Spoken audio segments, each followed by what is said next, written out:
अब हम लोग आज समझते हैं मोलैलिटी और मोलैरिटी के बारे में। मोलैलिटी क्या होता है और मोलैरिटी क्या होता है। पहले समझते हैं मोलैलिटी के बारे में।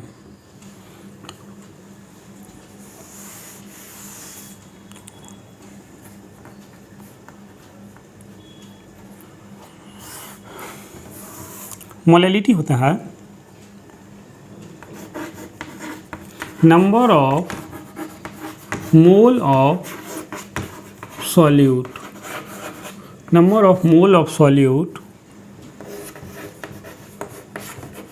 कंटेन पर केजी या 1000 gram mass of solvent is called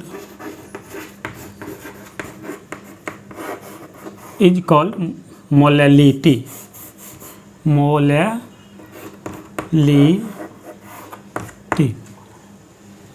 Number of mole of solute contained per kg और 1000 gram mass of solvent is called molality.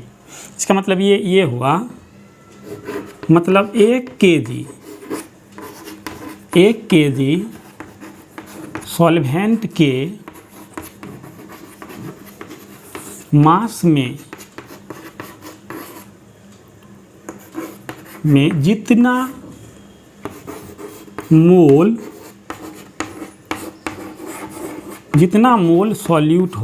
जितना मोल सॉल्यूट होगा उसे मोलैलिटी कहेंगे।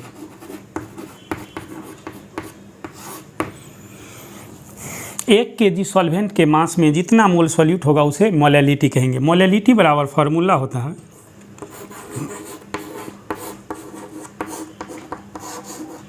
मोलैलिटी बराबर फार्मूला होता है number of mole of solute, number of mole of solute by mass of solvent, by mass of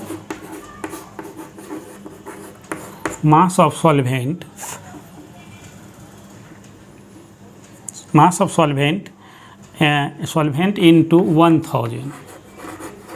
लेकिन मास of solvent किस में होना चाहिए, इन ग्राम।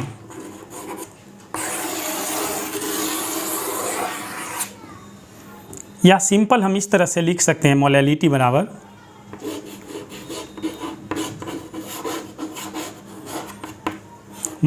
बराबर आप लिख सकते हैं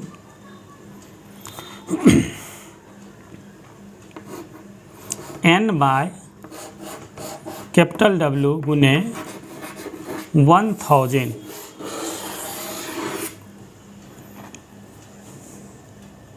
या इसको हम और लिख सकते हैं मोलैलिटी बराबर लिख सकते हैं small w by small m गुने 1000 by capital W।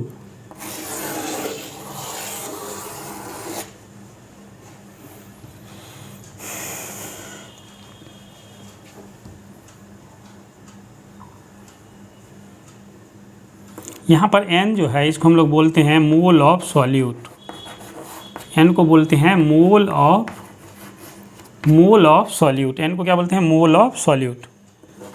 Small w हो गया मास of solvent, mass of solute, और कैपिटल W हो गया मास ऑफ सॉल्वेंट,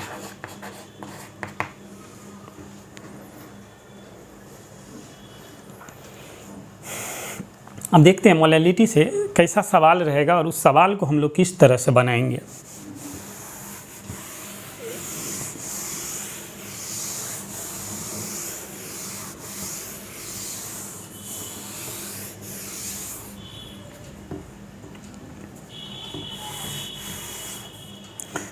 तो मोलैलिटी का हम जब भी सवाल बनाएंगे तो मोलैलिटी का ये फार्मूला आपको याद रखना है।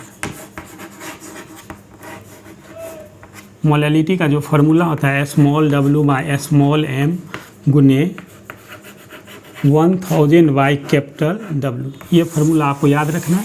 और एक सवाल से हम आपको समझाते हैं कि इसको सॉल्व कैसे करेंगे।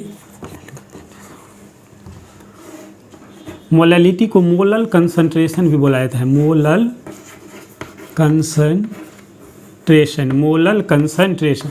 मोलैलिटी को ही हम लोग मोलल कंसंट्रेशन भी बोलते हैं। तो अगर आपसे पूछे कि मोलल कंसंट्रेशन ज्ञात कर कीजिए, कहेगा फाइंड मोलल कंसंट्रेशन या मोलैलिटी। मोलल कंसंट्रेशन कहे इसका मतलब आपको मोलैलिटी ही कह रहा है निकालने के लिए। एक सवाल से समझिए, जैसे सॉल्यूशन है, ए सॉल्यूशन हैज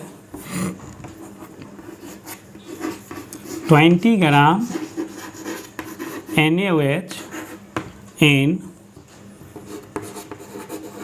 400 ग्राम H2O। पर है फाइंड मोलैलिटी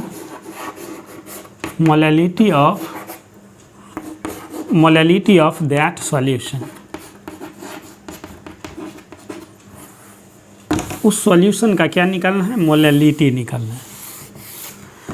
सिंपल ट्रिक से आप निकाल लीजिए मोलैलिटी। देखिए समझाते हैं मोलैलिटी।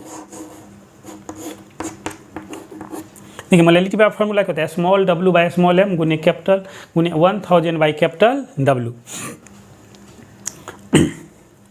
तो इसमें जब भी हम सवाल बनाएंगे तो एक चीज़ याद रखिएगा, यहाँ पर छोटा w का आपको मान चाहिए, कैपिटल W का मान चाहिए और स्मॉल m का मान चाहिए। तीनों का मान अगर आपको मिल जाए तो मोलैलिटी निकल जाएगा। तो हमेशा याद रखिएगा छोटा मान छोटा w और बड़ा मान बड़ा W। देखिए ये मान छोटा है तो छोटा w का हो जाएगा और ये मान बड़ा है तो बड़ा W का। तो छोटा w का मान कितना हो जाएगा? 20 ग्राम और बड़ा w का मान जो है वो कितना हो जाएगा? 400 ग्राम।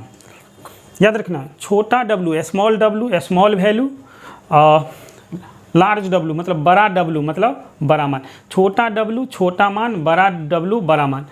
जो छोटा मान रहेगा वो छोटा W का हो जाएगा, जो बड़ा मान रहेगा वो बड़ा W का हो जाएगा। ये M जो है ना, ये NaOH यहाँ पर सॉल्यूट है।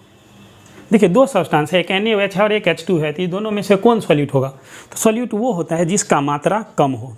फिर से सुनिए सवाल अगर दिया रहेगा तो एक सॉल्यूट पहचानना पड़ता है। हम कैसे पहचानेंगे? तो जिसका मात्रा कम हो। NaOH का मात्रा है 20 ग्राम और H2O का मात्रा क्या है? 400 ग्राम। किसका मात्रा कम है? NaOH का। तो इसलिए NaOH जो है वो यहाँ पर क्या हो गया? सॉल्यूट। तो हम लोग यहाँ पर सॉल्यूट का क्या निकालेंगे? Molar mass.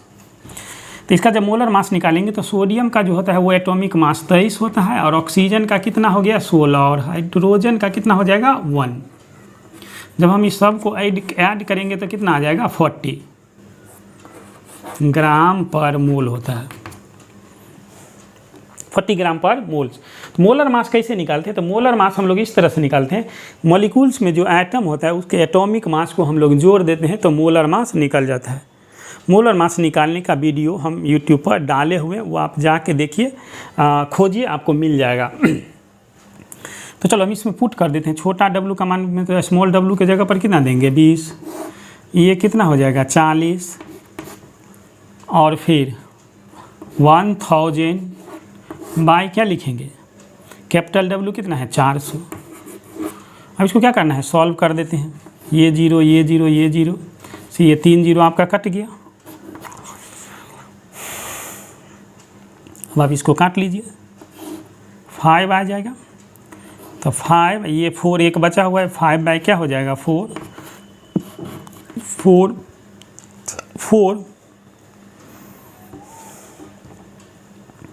तो 1 आएगा 2.5 मतलब 1.25। और मोलैलिटी का जो यूनिट होता है वो होता है मोल पर केजी। याद रखना है मोलैलिटी का यूनिट होता है मोल पर केजी, या इसको हम ऐसे भी लिख सकते हैं 1.25 m स्मॉल m, ऐसे भी आप लिख सकते हैं क्योंकि मोलैलिटी को हम स्मॉल m से डिनोट करते हैं। तो या तो मोल पर केजी आप लिख सकते हैं या मोल पर केजी को ही शॉर्टकट में हम लोग स्मॉल m से डिनोट करते हैं। तो इस तरह से मोलैलिटी का अगर सवाल दिया हुआ रहेगा तो आप बना लेंगे। और एक बात याद रखेंगे, molality does not depends on temperature. Molality जो है वो टेम्परेचर पर डिपेंड्स नहीं करता है। टेम्परेचर पर डिपेंड्स इसलिए नहीं करता है कि टेम्परेचर बढ़ने या घटने से किसी भी वस्तु के मास में कोई चेंज नहीं होता है। उसका फिजिकल स्टेट चेंज होगा लेकिन उसके मास में कोई चेंज नहीं होता है। वॉल्यूम बढ़ेगा घटेगा लेकिन मास में कोई चेंज नहीं होगा। इसलिए मोलैलिटी जो है वो टेम्परेचर पर डिपेंड्स नहीं करता है। तो लिखना है तो लिख लीजिए, एक पॉइंट ये लिख लीजिए, molality does not depends on, molality does not depends on, molality does not depends on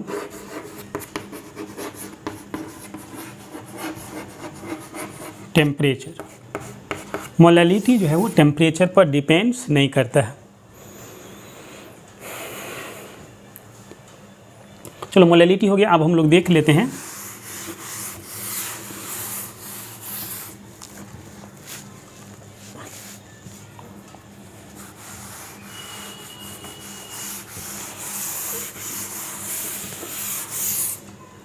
molarity.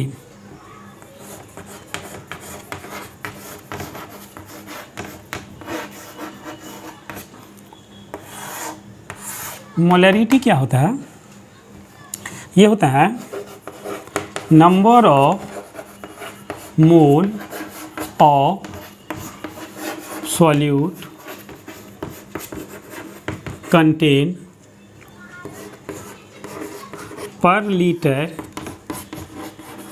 या 1000 ml, 1000 ml volume of solution is called molality. मतलब इसका ये हुआ 1 लीटर सॉल्यूशन के, सॉल्यूशन को शॉर्टकट में ऐसे लिखते हैं, 1 लीटर सॉल्यूशन के वॉल्यूम में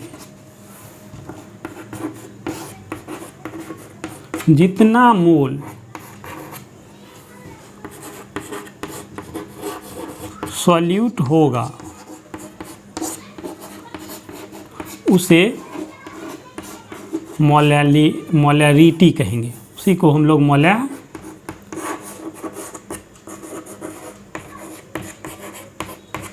क्या कहेंगे? मोलैरिटी। और मोलैरिटी बराबर फार्मूला होता है, मोलैरिटी बराबर फार्मूला होता है मोल ऑफ सॉल्यूट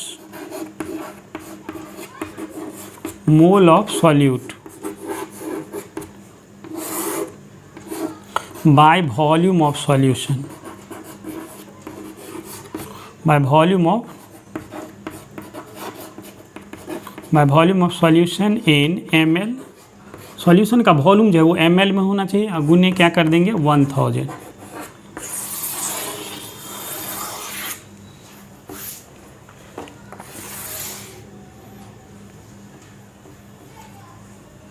तो मोलैलिटी क्या है? Number of mole of solute content per litre या 1000 ml volumes of solution is called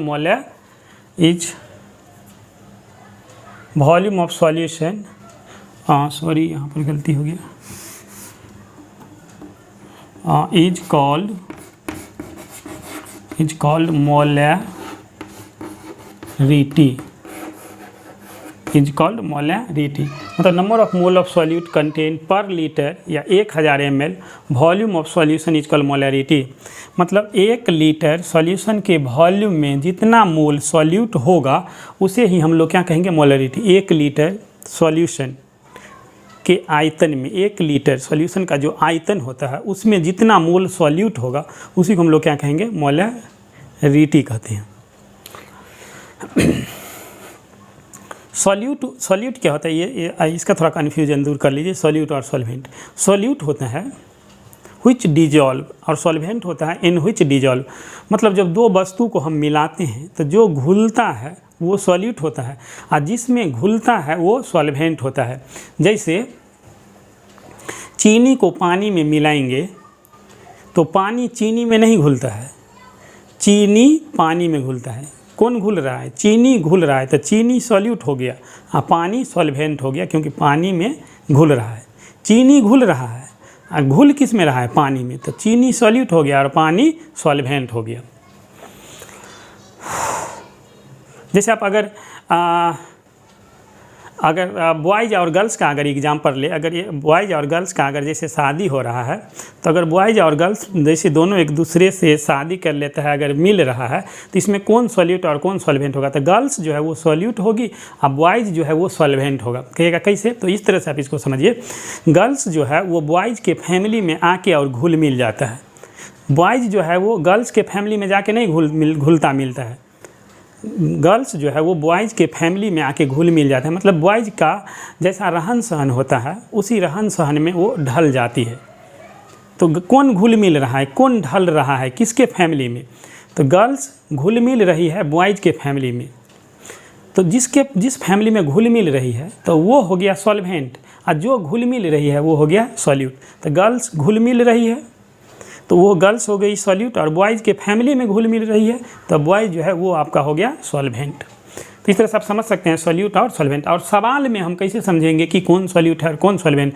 वहाँ पर आप घुला के तो देखेंगे नहीं पेपर पर, तो उसमें जिसका मात्रा कम हो, या तो परसेंटेज में कम हो या ग्राम में किसी भी यूनिट में दिया हो, जिसका मात्रा कम हो वो सॉल्यूट होगा और जिसका मात्रा ज़्यादा हो वो सॉल्वेंट होगा। और सॉल्यूशन का वॉल्यूम क्या होगा? तो जो भी मान ml में या L में या डेसीमीटर क्यू या सेंटीमीटर क्यू में दिया हो वो इसका मतलब सॉल्यूशन का वॉल्यूम होगा।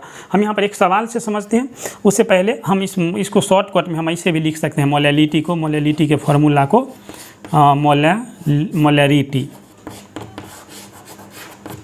मोलैरिटी को हम लोग लिख सकते हैं N/V और इंटू 1000। आपको याद रखना है यहाँ पर भी जो है ना वो ml में होना चाहिए, वॉल्यूम जो है आपको किस में होना चाहिए? ml में। चलो देखते हैं, एक सवाल से समझते हैं कि मोलैरिटी किस तरह से निकाला जाता है।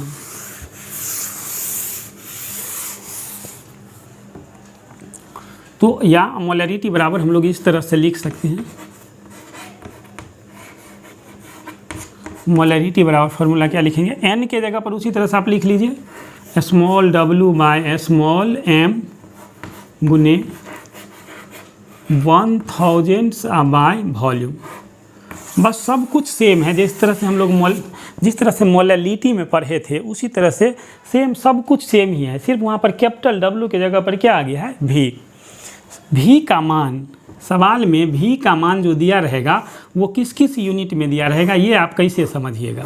तो ऐसे या तो L में दिया हो या ml में दिया हो या सेंटीमीटर क्यूब में दिया हो या डेसीमीटर क्यूब में दिया हो, इस सब में से कोई भी यूनिट में अगर कोई भी मान दिया हो तो हम समझ लेंगे वो सॉल्यूशन का वॉल्यूम दिया हुआ है।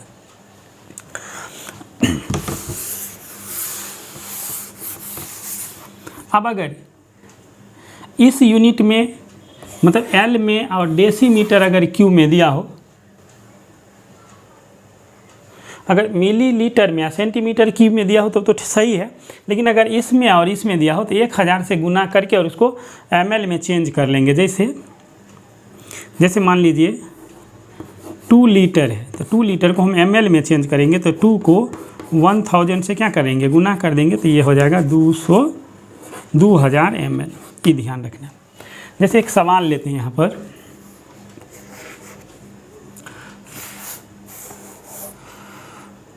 जैसे 49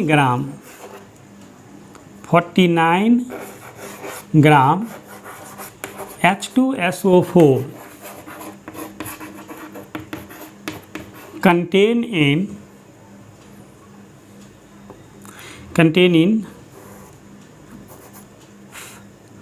400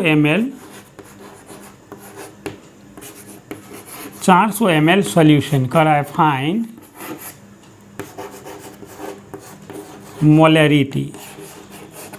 मोलैरिटी हमको निकालना है। क्या करना है? आप डायरेक्ट ही इसको बना लीजिए। तो जो मोलैरिटी बराबर फार्मूला है उसको हम लोग लिखते हैं,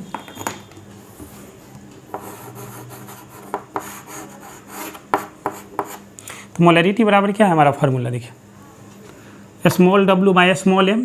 तो स्मॉल w वही ये जो छोटा मान होगा वो है स्मॉल w हो जाएगा। तो यहाँ पर हम लिखेंगे स्मॉल w जो ग्राम में दिया हो। अगर मोलरिटी कहे निकालने के लिए तो जो मान ग्राम में दिया हो वो आपका सॉल्यूट का मास हो जाएगा। तो ये हो जाएगा 49 बाय इसका मोलर मास, m का मतलब होता है मोलर मास, इसका मोलर मास अगर निकालेंगे तो हाइड्रोजन का आ जाएगा 2, सल्फर का हो जाएगा 32 और ऑक्सीजन का आ जाएगा 64।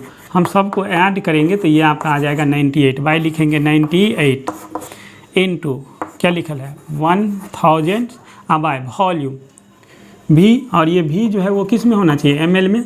हम देख रहे हैं कि ml में दिया हुआ है 400 ml, ये सॉल्यूशन का क्या हो गया वॉल्यूम बाय हम लोग क्या लिख लेंगे 400। 0 से 0 क्या हो गया कट गया। अब अगर हम इसको डिवाइड करें 2 से ये डिवाइड हो जाएगा तो ये क्या बचेगा 1/2 और यहाँ पर क्या बचा हुआ है 10। मतलब अब इसको हम जब डिवाइड कर देंगे तो ये क्या आ जाएगा 5। अब इसका यूनिट होता है मोल पर लीटर, मोल पर लीटर याद रखना है। मोलरिटी का यूनिट होता है मोल पर लीटर। फिर से सुनिए, मोलरिटी का यूनिट होता है मोल पर लीटर, या इसको हम ऐसे भी लिख सकते हैं 5 लिखा हुआ है तो 5 लिख के, जिस तरह से उसमें कैपिटल स्मॉल m लिखा हुआ था इसमें हम लोग लिखते हैं कैपिटल M। मतलब मोलरिटी को हम लोग कैपिटल M से डिनोट करते हैं। तो या तो मोल पर लीटर लिखेंगे या कैपिटल M लिखेंगे, ये यूनिट होता है मोलरिटी का।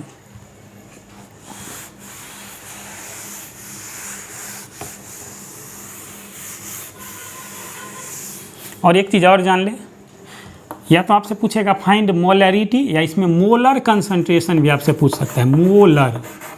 मोलर कंसंट्रेशन, इससे पहले जो हम लोग पढ़े थे उसमें क्या लिखा हुआ था मोलल कंसंट्रेशन। मोलल कंसंट्रेशन का मतलब होता है मोलैलिटी।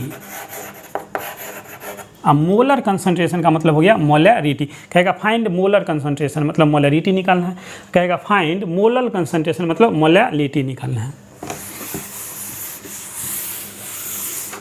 अच्छा, ये मोलरिटी जो होता है वो टेम्परेचर पर डिपेंड्स करता है, क्योंकि मोलरिटी में कौन टर्म आ रहा है वॉल्यूम। तो टेम्परेचर बढ़ने और घटने से जो सॉल्यूशन का वॉल्यूम होता है वो चेंज होता है। तो इसीलिए हम लिख लेंगे molarity depends on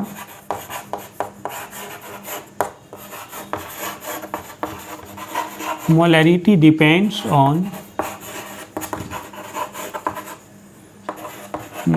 depends on temperature।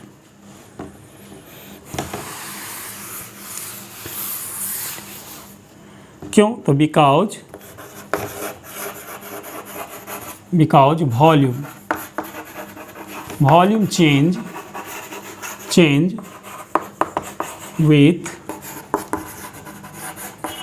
Volume change with temperature, क्योंकि वॉल्यूम जो है वो टेम्परेचर के साथ चेंज होता है।